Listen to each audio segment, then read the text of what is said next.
Hello there, Vickie Rubin and Wynne Leon. Hello. Hi there. Hi, Hi. Vicky. Hi, Hi, Vicky. Wynne. Hi, hi, Vicki, and hi, Wynne. I know. Vickie and So, I have this like little shorthand where we do like V squared comments or hmm yeah, that's a it's good way fun. to do it. It's just to see double Vickies on my screen this morning. It's such a blessing.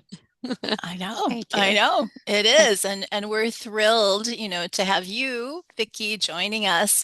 This has been a long time coming because we know you're a busy author, you know, a writer, doing good work and, featuring your powerful message based on your book, Raising Jess, which is just it's a favorite. And I love that in your background there, you've got, a beautiful image of the book and you and Jess. It's so, so wonderful. But Mhm. Wynn and I are thrilled to have some time with you today to just extol all the virtues, Mhm. of who you are as an ally and an advocate and a champion and a mom and a Mhm. mom, right? Mhm. It's just such a treat.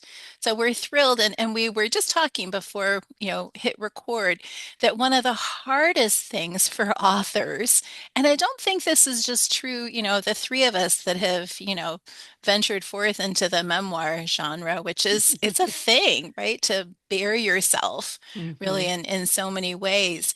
But it's necessary evil a little bit to have your synopsis, your pitch, your summary. But for any of our listeners or viewers today that may not be familiar with your book already, we're going to ask you to give us a little description of your powerful and amazing book, Raising Jess.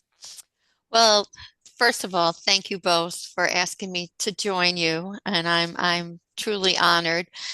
And I think it's so hard to talk about it because like writing your memoir is like giving birth. It's just Yeah. it takes such a part of you that if someone says describe it in just a few words, it's very hard for me. Mhm. Yeah. So you might see my face looking at because I wrote it in a few words and that Yeah. looks good, but coming out of my mouth. So anyway, it's basically about raising our first child, Jessica, who at right now is 42 years old, and she was born with a rare chromosome deletion, and she has very significant disabilities. And the story talks about the decision to have more children, which is when you have your first child has so many needs, a lot of families don't go on to have more children. So it Mhm. talks about our decision to do that. Um, Marriage struggles, because in every marriage there's struggles. And then you add a lot of the differences that you have to adhere to when you have a child who has so many needs. Mhm. And the grandparent struggle, because often with grandparents, people don't really think about how they're affected. In fact, I was talking to this group. Well, here I am in the middle of my synopsis, going into another subject. No, we love it. We love Okay. it. Tell us. All right, I'll go back. I was talking to We this love it. this woman who her child is, I think, 5, and her mother was watching her child while she was working. And she went to one of my speeches and she came up to me and she goes, "Do you know, I never thought how this affects my mom." It was Mhm. Oh, all about, oh, Mhm. yeah. me as the mother, not that she was a selfish person, nothing like that, but it never occurred to her that her, the mom's grandchild and how Mhm. that feels for the mom. So, okay, now I'm going Yeah. to go back to describing my Well, book. and Uh, just to say the power of storytelling, and we believe that so Yeah. much here, and so we love that you have told us okay. more stories. Tell us Okay, more. thank you. Yes. Uh, Yeah. the book also talks about raising Jessica inclusively, because in the 80s there wasn't a whole lot of inclusion going on, and we really Uh, tried to push Jessica into a situation where she would be with our neighborhood kids, mhm, with peers, and but when you come down to it, it's about a family who just breaking through barriers, mhm, resilience, the love of the family, but also a community. When you talk about it takes a village, we had so many people in our community in all different kinds of examples that really rallied around us and just made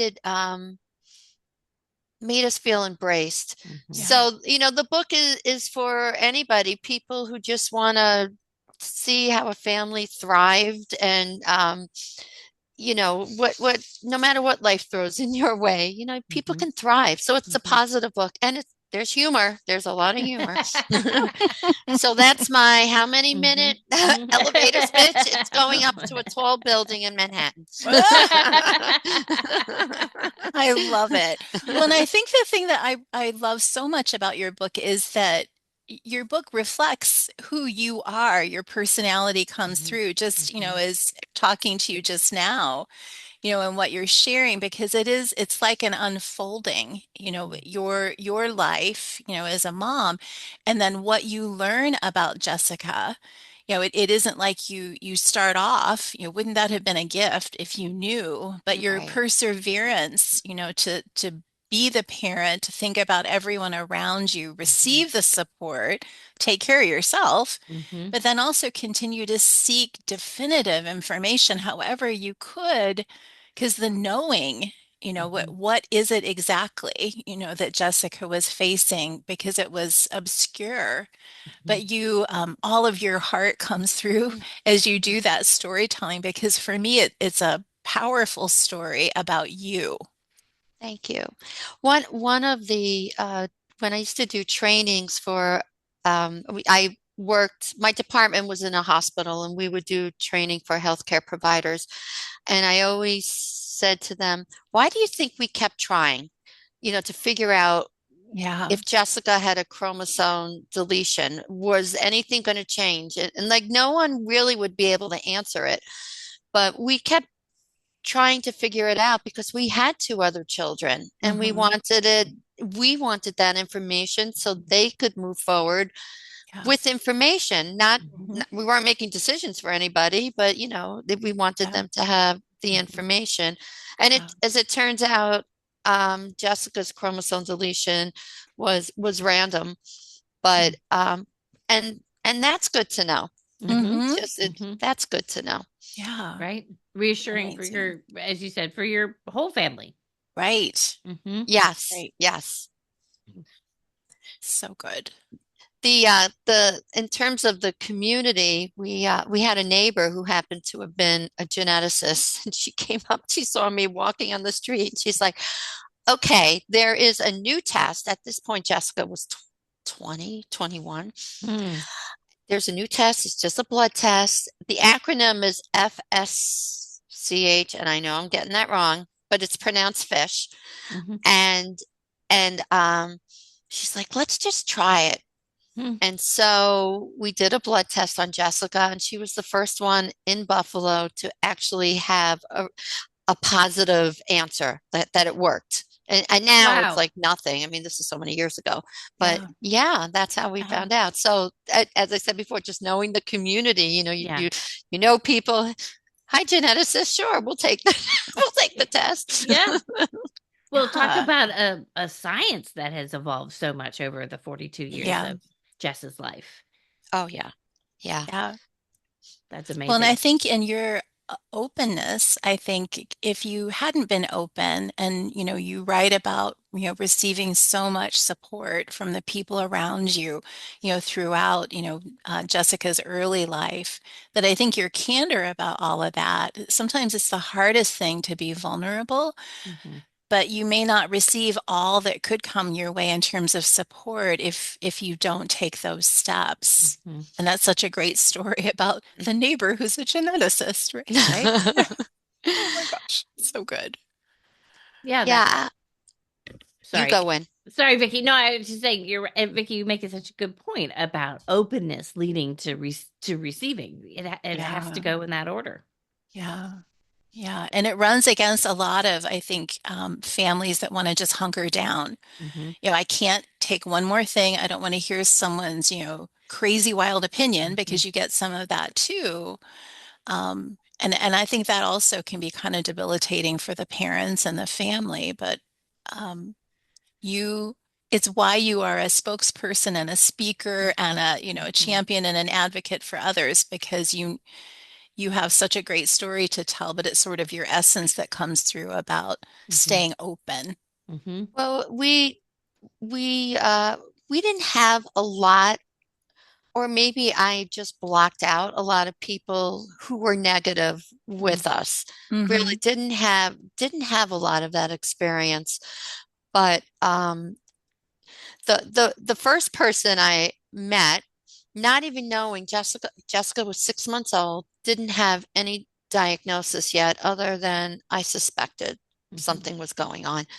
And I'm in a store, and this woman is in the store, and we start chatting. And I had just moved to Buffalo. I didn't really have a lot of good friends. Well, she became one of my best friends, and still she only lived in Buffalo 5 years, but Mhm. she's still such a big part of my life.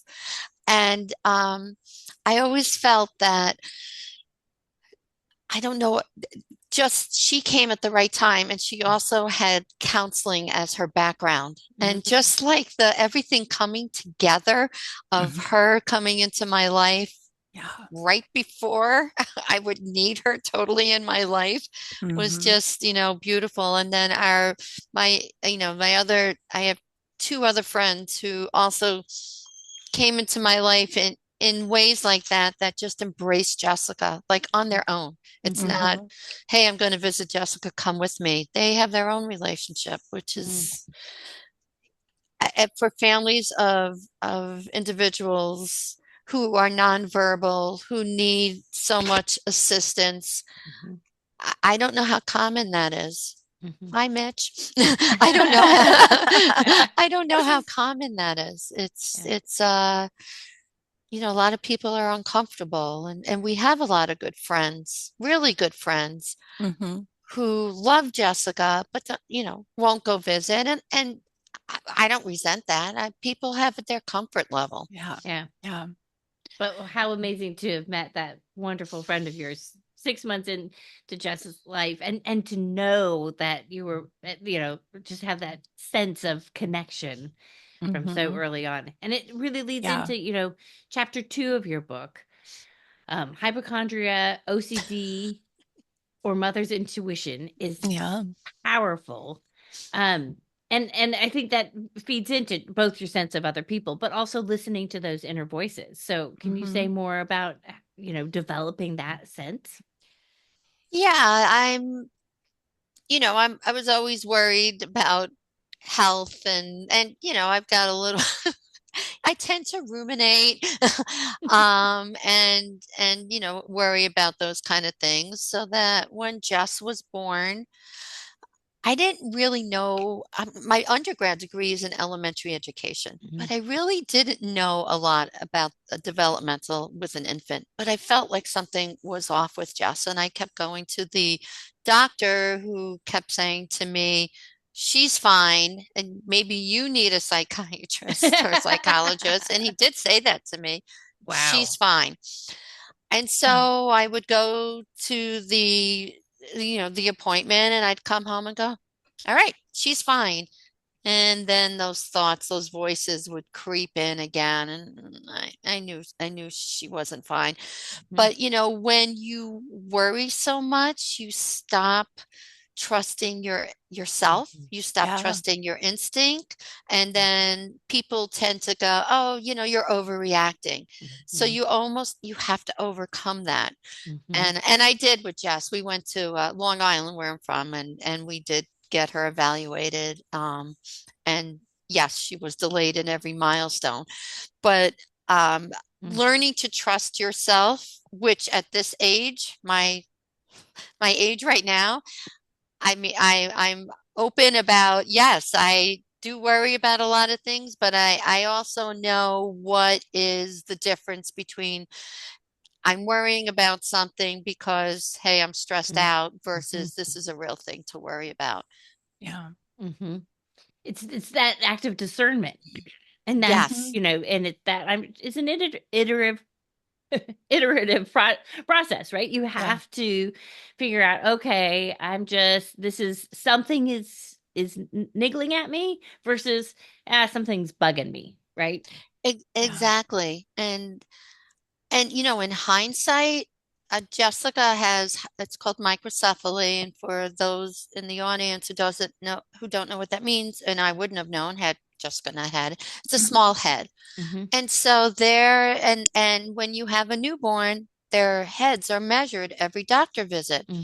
So why didn't he say, maybe we should get this checked out? I mean, her head was significantly small. Mm-hmm. Mhm. So there were so many cues. And, Mm-hmm. a lot of times when I talk to families, or I'll give you one story. I did trainings for families, and one of the trainings was in a very rural town in Chautauqua County, which is one of the counties that I covered. And maybe you've heard of Chautauqua because the Chautauqua Institute is a famous cultural place. Mhm. And even Clinton went there, I think. I mean, it's a beautifully well-known place. Anyway, but there's very small areas. And this mom at one of my trainings told me that she never completed high school. She had a child and she kept going to the doctor. Same story as mine. And it's like 20 years later. She Mm-hmm. kept going to the doctor, and the doctor kept dismissing her, kept dismissing her, but she had it in her gut. But she had to wait until she was able to go into early intervention and they evaluated her. And yes, her child was eligible for all the services. Mm-hmm. So, moms know and dads know. You Mhm. just you know your child, you know your gut, and it's very important to again listen to that inner voice. And if Mm-hmm. you're at an, a doctor's office that isn't really agreeing with you, it's okay to get a second opinion.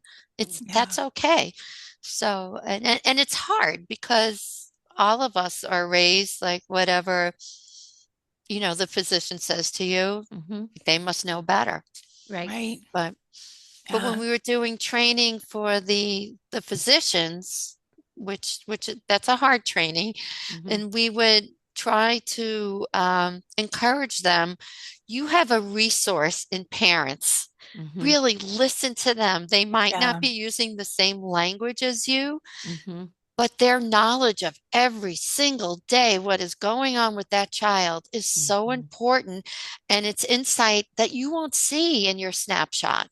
So, Mhm. especially when kids are in the hospital, I know in some hospitals they didn't let the parents stay. Well, sometimes the parents were the only ones who were able to kind of translate Mm-hmm. the individuals, their child's actions Mm-hmm. and what things meant. Yeah. So, yeah, Yeah. it's the family, whether you're parent or whoever is the family member of the child, they really do know the child the Mm-hmm. best. Mm-hmm. And just on the flip side, for family members, it's also important to listen to the professionals. I mean, Mhm. everyone kind of it has to be a team, and it's hard for everyone to be a team. Everybody's got their own little I their own little piece and Yeah. that they see, but being a team is really the best for the child. Yeah. Yeah. Yeah.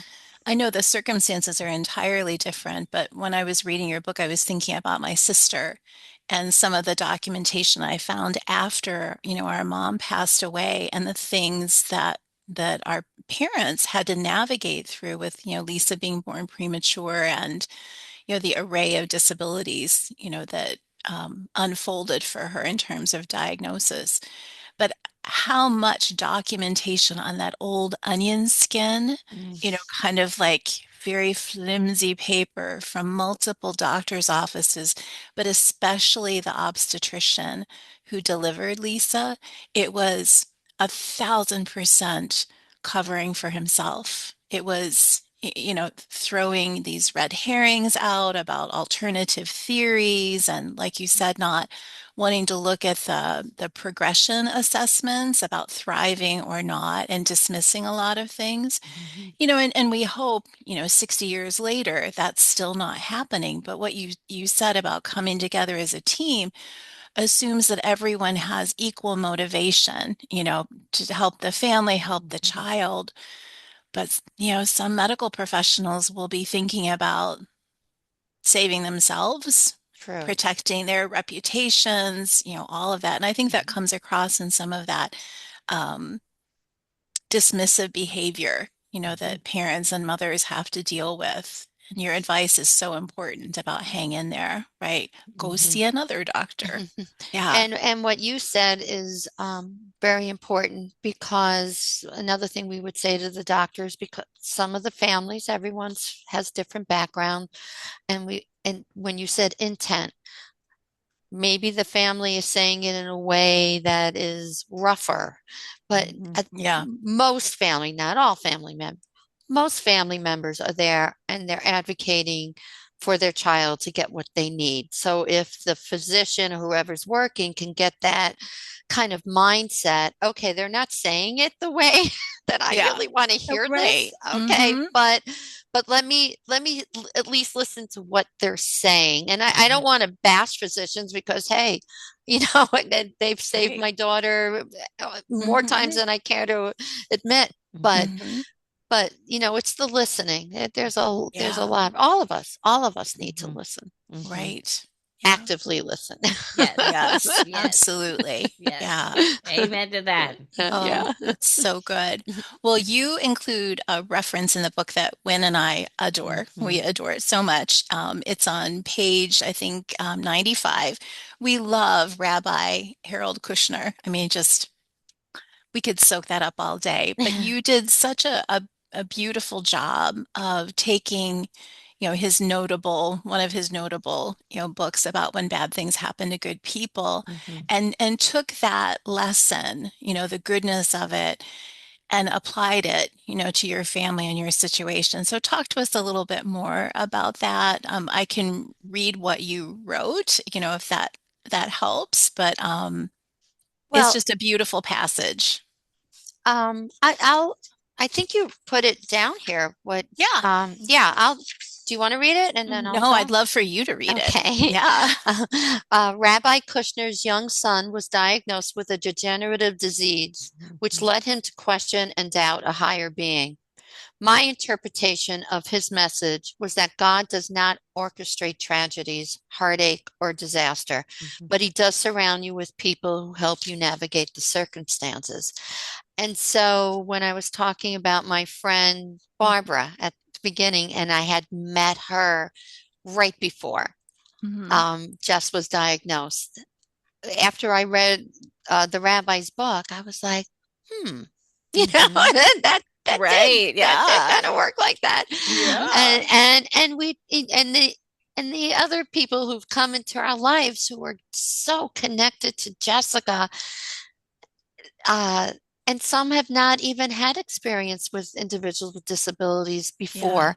Mhm. And so I do believe that there's not a higher being that's going to say, hey, you're such a good person. A lot of people say, oh, you're so good, God gave you, Jessica. I don't I I am not the person to be talking about theology, so but I'll just give you my opinion.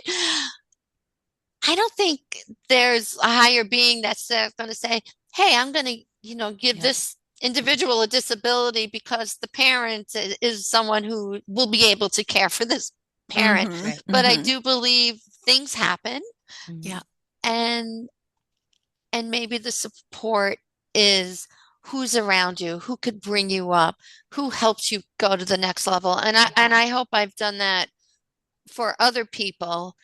I know one person tells this story, and I hope this doesn't sound wrong, but she has a child with Down syndrome, and when she went to her OBGYN, they really were trying to push terminating the pregnancy. Hmm. Mhm. And she was devastated. And that's when I was working in my career. I'll give the elevator speech. I'm much better at that with what I did. Yeah. We were New York State funded. We covered 6 counties of Mm. Western New York, and we helped families of individuals birth to five um, understand the systems, which are so complicated, Mhm. know what's out there, and we help point them in the right direction.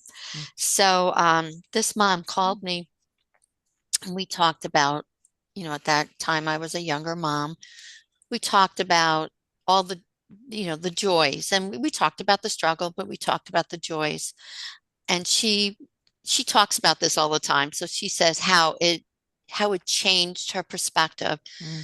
So she had her child, who's now, I'm going to get this wrong, maybe he's 8 or 9. Mm. She is in charge of a big organization here for individuals with Down syndrome.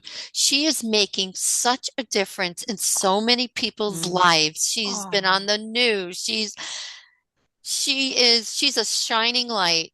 oh And my and it gosh. just feels like those kind of things are meant to happen. Do you know what I Right. Yeah, mean? And Yeah. it's so right. beautiful because you talk about people coming into your life and then Mm-hmm. the way that you pay it forward by being that person for others and so that they can go on to do their advocacy. I mean, it's just a beautiful ripple effect that you described there. Oh, thank you. Thank Yeah, you. definitely. And not underestimating the power of those moments and the Mhm. courage that it probably took her to make that phone call because she didn't know you. She Mm-mm. She didn't didn't. know what she was going to get, but you Mhm. you received her and you gave her your heart. Yeah, Yeah. yeah. Yeah. That's part of the reason I loved doing what I was doing. Eventually, I became the director or manager of that department, Mhm. and there was less of the family chit chat. But Mhm. the family calls were really that was Yeah.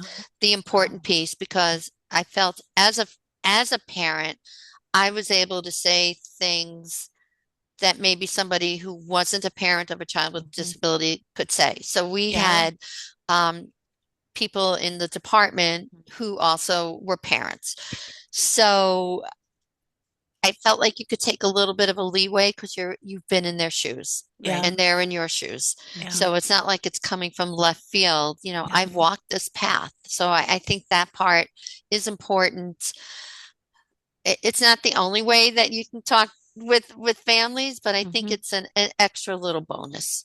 Mhm. That Mm-hmm. and it helped me too. It was almost like, I was talking to families too, it was Yeah. mutual.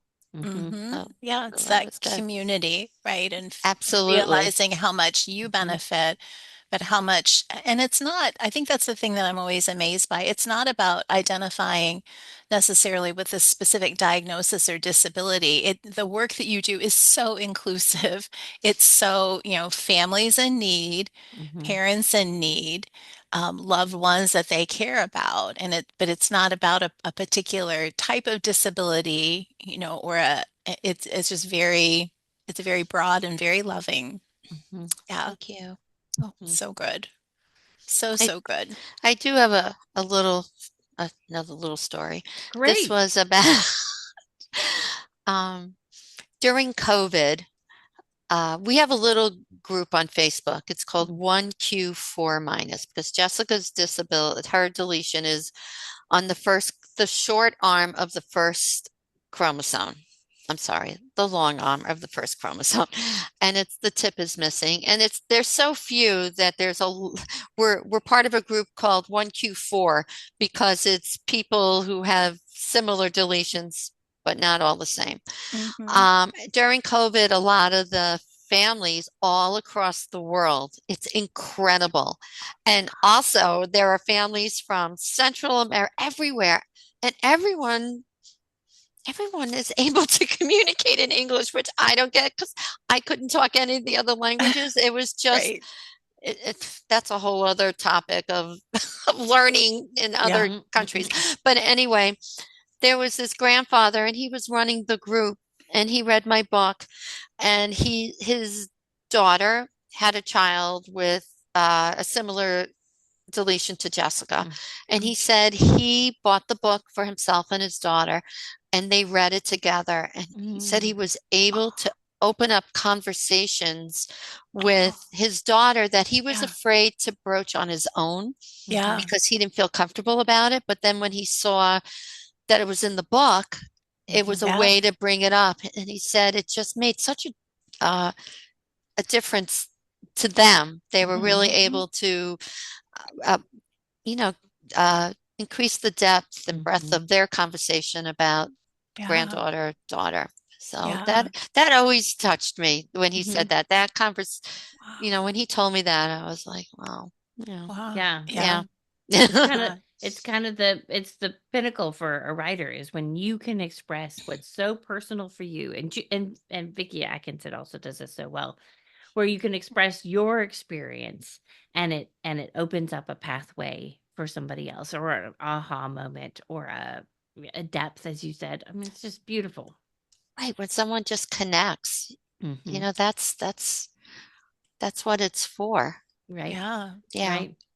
I like the global aspect that you mentioned, Hmm. because we're doing this, we're not together, and yet the three of us have connected, through the Hmm. power of the internet and learning about each other's books. And the idea that there are families around the world who would look at what you've written and kind of, I mean, it's raw, it's real, it's empowering, it's Hmm. triumphant, but you don't hold anything back. So I can absolutely see, how that father that you connected with used that as a tool. And I'm Hmm. also thinking that he and his daughter perhaps, were reading it as a way to improve their English as well. I hear that a lot, from non-native Yeah. speakers of English, that sometimes books about real family issues Hmm. are a great starting place because there isn't a lot of like florid literary stuff. It's a little, this is real, this Yeah. is And happening. Yeah. makes you more motivated to keep reading because Yeah. you're feeling the story. Hmm. Yeah. But Hmm. I love that. And that group is still active. Not, it We don't started in Zoom. COVID. Okay. No, it started before COVID. Okay. But we were doing Zooms during, but no, we're not doing that. But it's an amazing group because there's one mom, she's in Central America. She has a young child and she's always writing, "Hey family," and she's talking to all of us. Oh, Mm. When your child needed this medication, what did you do? Or look, my son is using this device. Did you yeah. Mm. use it? And Yeah. I feel like I'm the Good. old woman in the shoe because I have a couple of reasons why I think that. Number one, we found out Jessica's diagnosis so late. Mhm. So, and then who that age is starting to look for support groups, Mhm. so Yeah. most of the people who are Jessica's age, if they have a similar diagnosis, it's probably undiagnosed Yeah. because they didn't have a geneticist as their neighbor who said, "Hey, let's get a blood test." Right. So, Yeah. so maybe that's one of the reasons, but Jessica is the oldest one in Mm. that group. So Mhm. there's people who are in their 30s Mm. and there's always new babies that are born. But if I would have had um, that kind of support, Mhm. Yeah. specifically to what my kid, Right. the Right. seizures, I mean, all our kids have had, that's something common. They all have seizures. And Mhm. Hmm. just speaking to the other families and the medications, and then you listen and you to what the families are writing, and they sound like they're neurologists when they Right. and pharmacists. It's Yeah. like Yeah. if it's not what Jessica's taking, then I don't understand it. But if they're Hmm. talking what Jessica's taking, I can talk that language too. Yeah. So Um, it's kind of remarkable. mhm. Mhm. Mhm. Well, and all of that, I forgot to say this at the beginning, all of that kind of your purpose and, your passion and love for your Mhm. daughter and love of helping, created Raising Jess, but you are also a multiple award-winning, author several times over, and you've written for Newsweek, more local publications. I mean, it's a wonderful tribute to Mhm. your message and who you are as a messenger. Mhm. That Thank all you. of that has been received so well. But, Mhm. we'd love to know a little bit more about what you're working on currently or, where people can find you. It wasn't that long ago that your Newsweek piece I'm Right, trying to about my think, was it mom. It was oh, about my mom. so beautiful?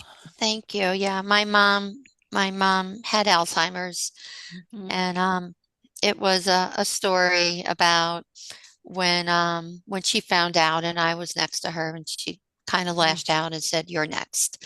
Yeah. And but the article is more about the compassion of understanding why she said that, and Mhm. her fear. Yeah, but Mhm. yeah, I was really excited when that got in. So so many people say, when are you writing your next book? Mhm. And I think Vicki, are you're working on it? Yeah. I am. Yeah. And when are you? No, not really. Okay. I'm Yeah. kind of there. Yeah. Yeah. I have all these ideas, and Mhm. then when I wrote Raising Jess, it was like I that book was in me and it Mhm. had to come out. Yeah. I'm waiting for that. I Mhm. have these ideas, but Mhm. that there's almost like, and you probably both know it, this Mhm. physical feeling of Yep. I've got to get this book out. And so I love to write, and the blogs. I'm writing in the blogs, and I send things Hmm. to magazines, and I was really honored that they accepted my magazines. I also still take classes. I just took a class on trauma writing that Mm. I Oh, just cool. loved, Oh, just that's loved. cool. And so I doing a lot of that. I Mhm. Because I don't like to travel, I never kind of did the road tour. I shouldn't say I don't like to travel. I don't like to fly. I Yeah. didn't do the road tour with my book Mhm. because a lot of times it would have been flying. Right. And Yeah. so, but I still do local. I do local events, and one of the things I really like doing, and I would love ideas if you have how to get more of those, is book clubs. Mhm. And have you done book Mm. clubs, both of you? Hmm. Which is as a guest author, and it's really that's what I find one of the Mm. more fun things to do. Mm.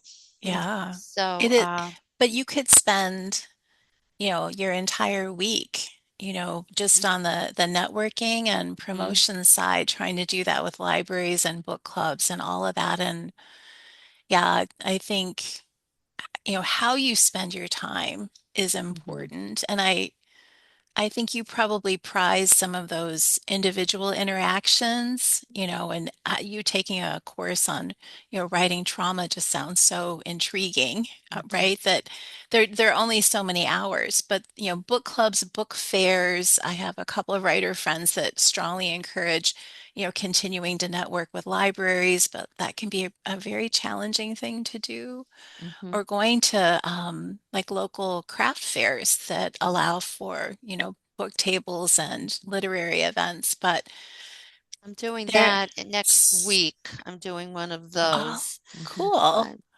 but Yeah. time management, I struggle with time management. I always have. Yeah. Mhm.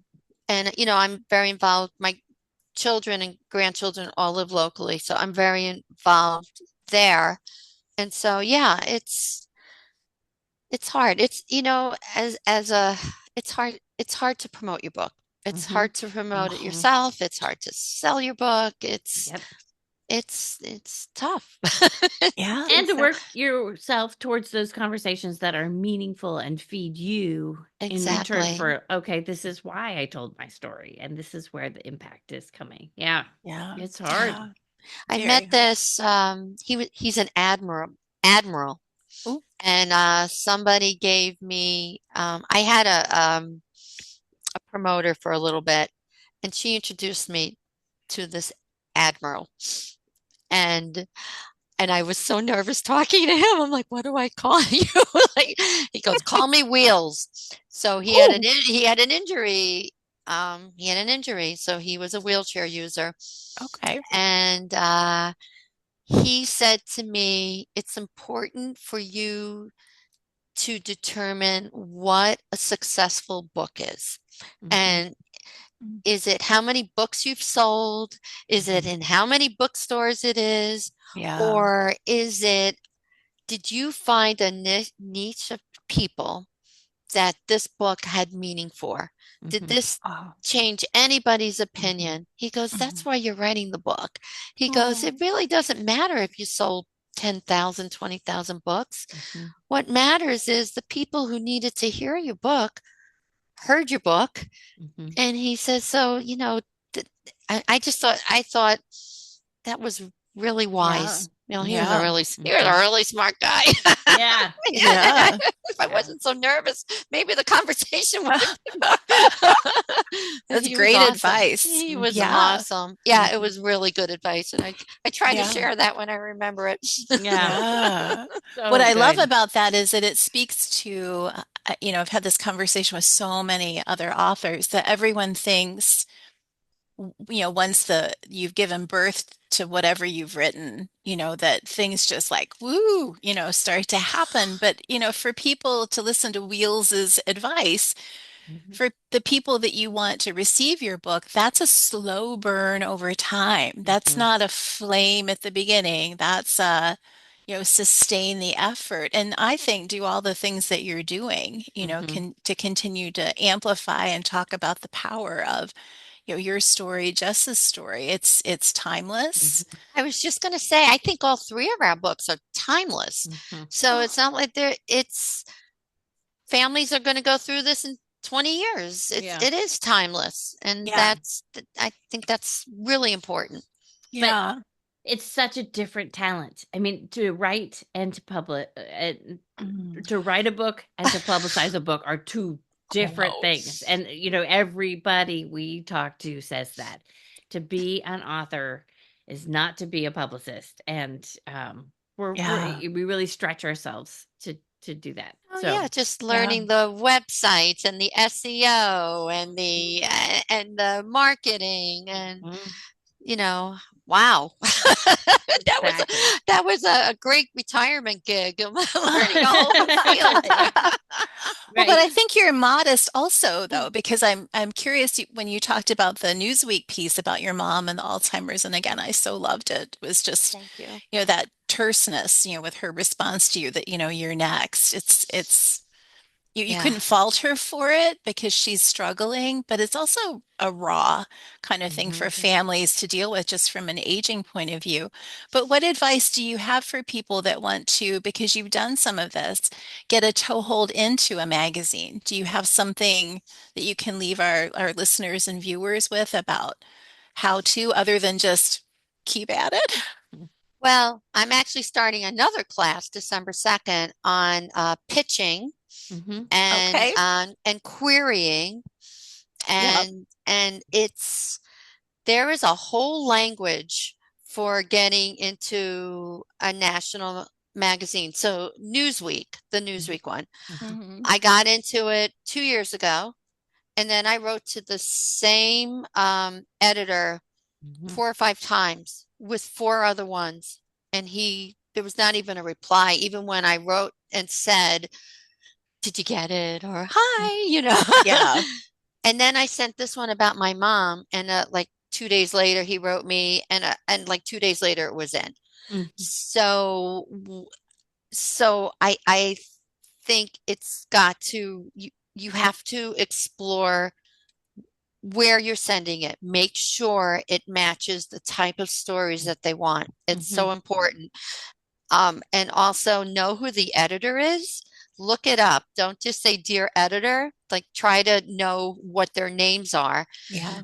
And I think title is so important and the Mhm. hook. The Mhm. hook. And I Hmm. have trouble with the hook. And for Hmm. those who don't know what I'm talking about, the hook is what is when someone opens an email, so an editor who gets a gazillion emails, Mhm. so how is yours going to stand out?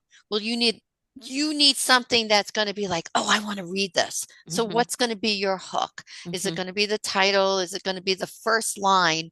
Hmm.